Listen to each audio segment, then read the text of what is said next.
అలా చెప్తున్నానండి. క్లాసులకి ఇంట్రెస్ట్‌గా రావాలండి. ఇంట్రెస్ట్‌గా నేర్చుకోవాలి. ఎందుకంటే మీకు ఎస్ఏపీ కెరియర్‌లో ఇది లైఫ్ లాంగ్ ఉపయోగపడుతదండి. ఈ టెక్నాలజీ మీరిప్పుడు నేర్చుకుంటున్నారు. ఈ టెక్నాలజీని అసలు మీరు మార్చుకోక్కర్లేదు.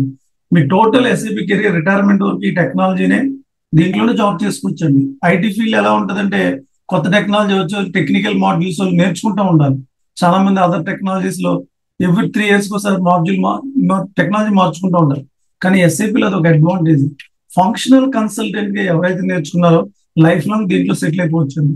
ఇట్స్ ఎ పర్మనెంట్ జాబ్ అండి ఇది. మన స్కిల్ సెట్ అనేది స్ట్రాంగ్‌గా ఉండాలని చెప్తారండి ఎవరికైనా. దీంట్లో చాలా మంది బ్యాక్ డోర్ ఫ్రాక్స్‌కి వెళ్తారు. ఎందుకు ఉపయోగం ఏంటి చెప్పండి?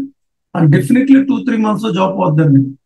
ఆ సబ్జెక్ట్ లేకుండా లోపలికెళ్ళి మనం జాబ్ చేయలేము. అంత ఈజీ కాదండి క్లయింట్‌ని హ్యాండిల్ చేయడం.